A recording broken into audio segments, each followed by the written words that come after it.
Okay, we finished reading in school. We're going to try something different here, obviously.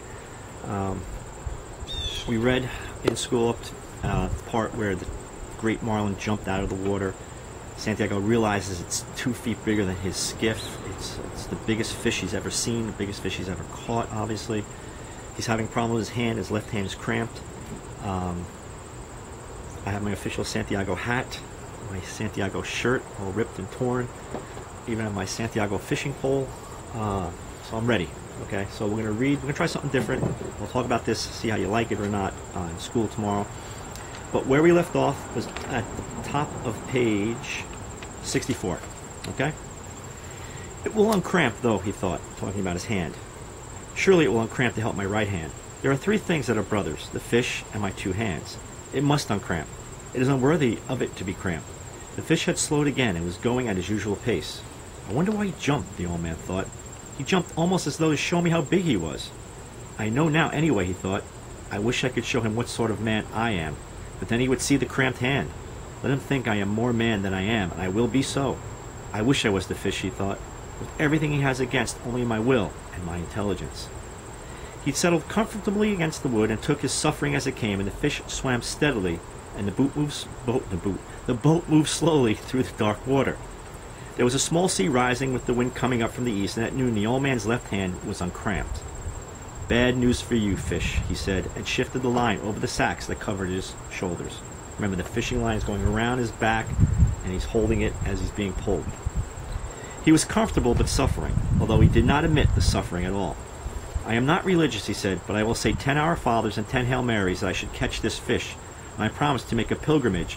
Pilgrimage is a journey a religious journey to a shrine, to a church, temple. Make a pilgrimage to the Virgin of Cobre if I catch him. That is a promise. He commenced to say his prayers, and mechanically. Sometimes he would be so tired that he could not remember the prayer, and then he would say them fast so that they would come automatically. Hail Marys are easier to say than Our Fathers, he thought. Hail Mary, full of grace, the Lord is with thee. Blessed art thou among women, and blessed is the fruit of thy womb, Jesus.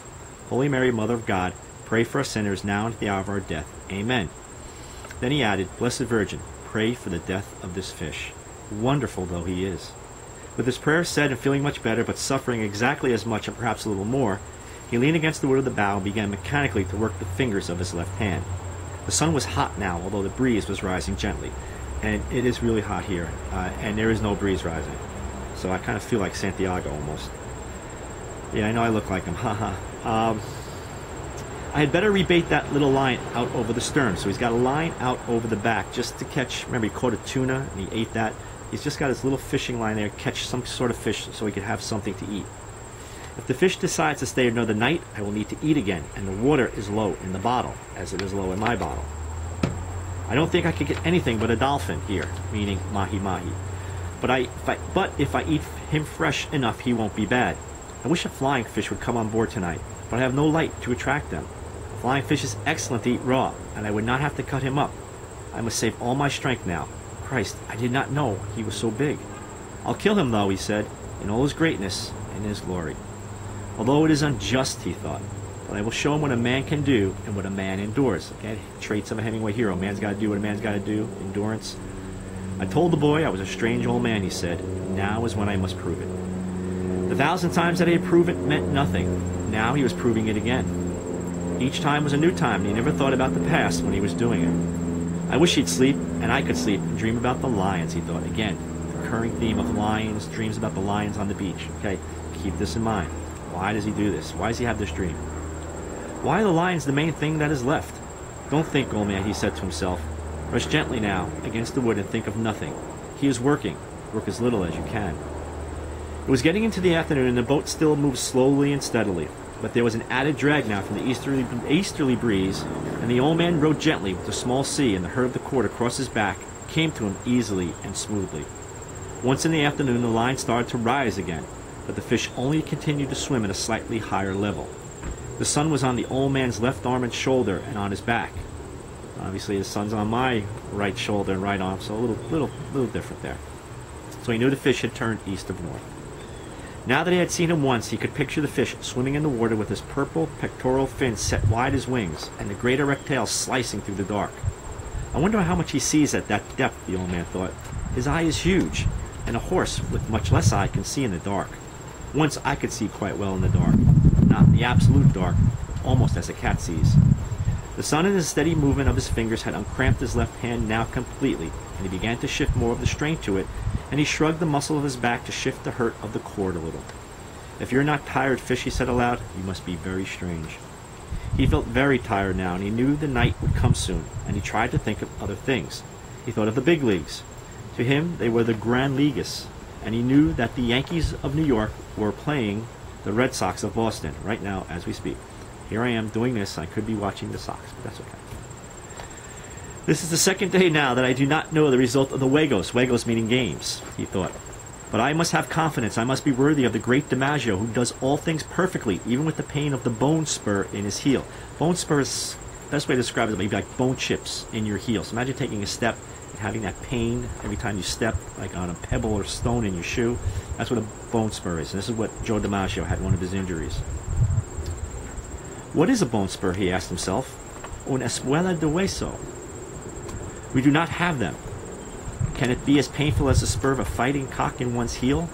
I do not think I could endure that, or the loss of the eye in both eyes, and continue to fight as the fighting birds do. What he's talking about there is the roosters that are bred and raised to be, that fight. They fight to the death, I guess, and their people bet on them.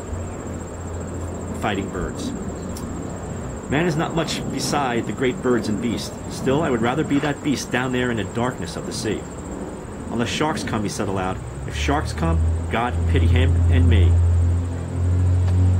Do you believe the great DiMaggio would stay with a fish as long as I will stay with this one, he thought. I am sure he would, and more since he is young and strong. Also, his father was a fisherman. But would the bone spur hurt him too much? I do not know, he said aloud. I never had a bone spur. As the sun set, he remembered to give himself more confidence. The time in the tavern at Casablanca when he had played the hand game with the great Negro from Cienfuegos, who was the strongest man on the docks. Now, what he's going to have here, he's going to have a flashback. He's thinking about when he was young. And the great hand game is he arm wrestled. Santiago was a great arm wrestler in his youth. And he's going to tell a story about one of his matches. They had gone one day and one night with their elbows on a chalk line on the table and their forearms straight up and their hands gripped tight. Each one was trying to force the other's hand down onto the table. There was much betting, and people went in and out of the room under the kerosene lights, and they had looked at the arm and hand of the Negro and at the Negro's face. They changed the referees every 4 hours after the first 8 so that the referees could sleep. So this match is going on for a long time. Okay, neither man able to pin the other man's arm. Blood came out from under the fingernails of both his and the Negro's hands, and they looked at each other in the eye and at their hands and forearms. And the bettors went in and out of the room and sat on high chairs against the wall and watched. People were betting on this arm wrestling match. The walls were painted bright blue and were of wood, and the lamps threw their shadows against them. The Negro's shadow was huge, and it moved on the wall as the breeze moved the lamps. The odds would change back and forth all night, and they fed the Negro rum and lighted cigarettes for him. Then the Negro, after the rum, would try for a tremendous effort, and once he had the old man, who was not an old man then, but was Santiago el Campeón, which means the champion, nearly 3 inches off balance. But the old man had raised his hand up to dead even again. He was sure then that he had the Negro, who was a fine man and a great athlete, beaten. And at daylight, when the bettors were asking that it be called the draw and the referee was shaking his head, he unleashed his effort and forced the hand of the Negro down.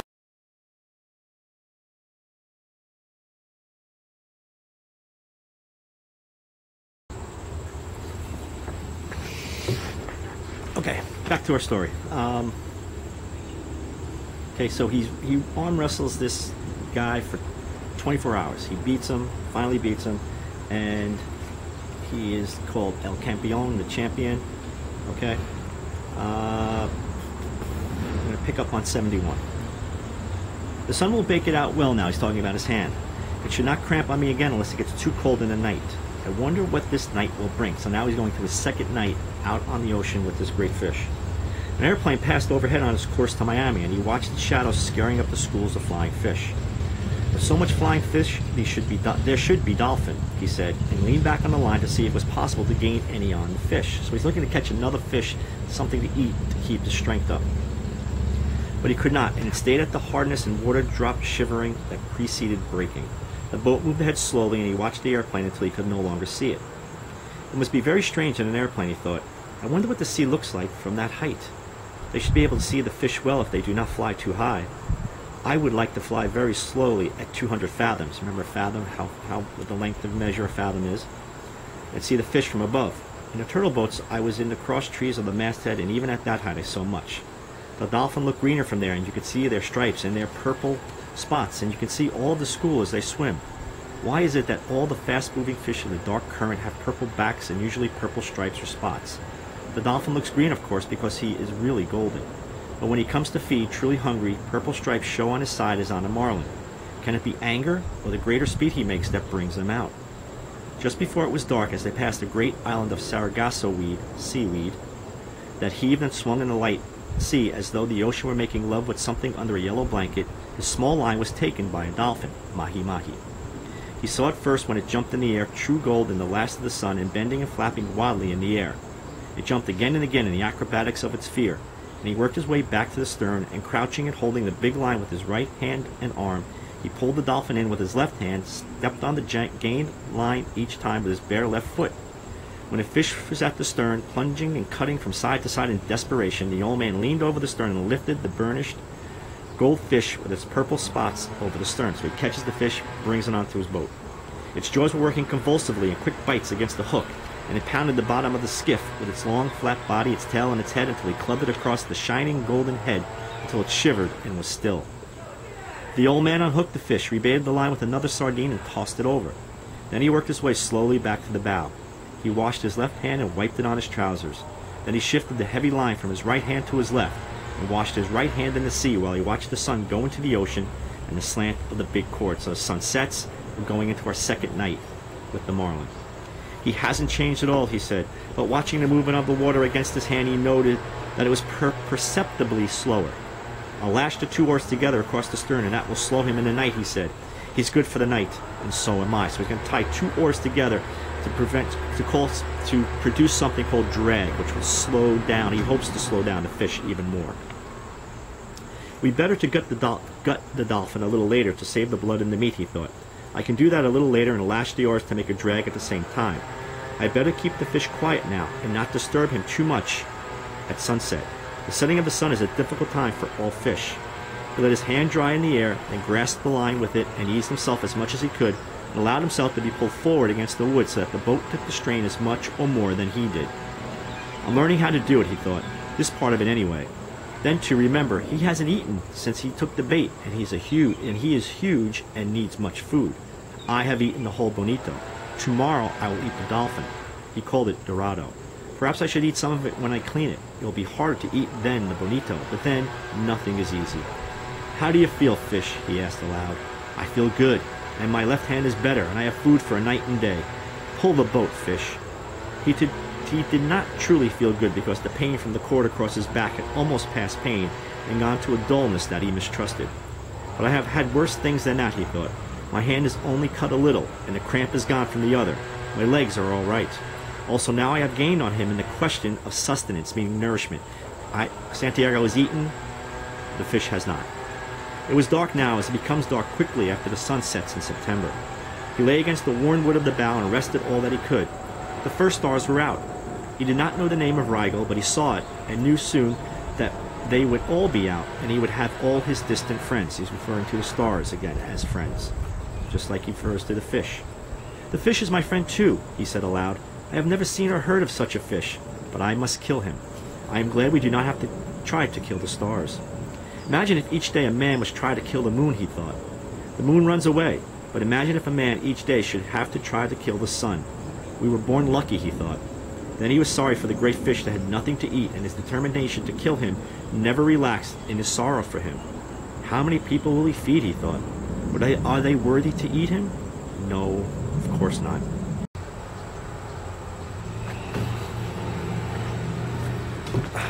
Hello again. Then he was sorry for the great fish that had nothing to eat, and his determination to kill him never relaxed in his sorrow for him. How many people will he feed, he thought. But are they worthy to eat him? No, of course not. There was no one worthy of eating him from the manner of his behavior and his great dignity. I do not understand these things, he thought, but it is good that we do not have to try to kill the sun or the moon or the stars. It is enough to live on the sea and kill our true brothers. Now he thought, I must think about the drag. It has its perils and its merits. I may lose so much line that I will lose him if he makes his effort and the drag made by the oars is in place, and the boat loses all her lightness. Her lightness prolongs both our suffering, but it is my safety since he has great speed that he has not yet employed. No matter what passes, I must gut the dolphin so he does not spoil and eat some of him to be strong. Now I will rest an hour more and feel that he is solid and steady before I move back to the stern to do the work and make the decision. In the meantime, I can see how he acts and if he shows any changes. The oars are a good trick, but it has reached the time to play for safety. He is much fish still, and I saw that the hook was in the corner of his mouth, and he has kept his mouth tight shut. The punishment of the hook is nothing. The punishment of hunger, and that he is against something that he does not comprehend, is everything. Rest now, old man, and let him work until your next duty comes. Okay, I'm going to stop there. We'll talk about this in class tomorrow morning. We'll go over the study guide questions. We'll talk about that. And I also want to know your feedback. How do you what you think of this? I mean, this is something that, if it works, if you guys are into it, I don't mind doing it. It frees up time for us in the classroom. Instead of reading it in class, we could actually just you read it, or I'll read it, along with you, and we could talk about it in class the next day. So, till tomorrow morning, I'm going to enjoy the rest of my Sunday, and you guys too. Hope you had a good weekend, and hope this works out for you. And I'll see you in the morning. Thanks. Bye.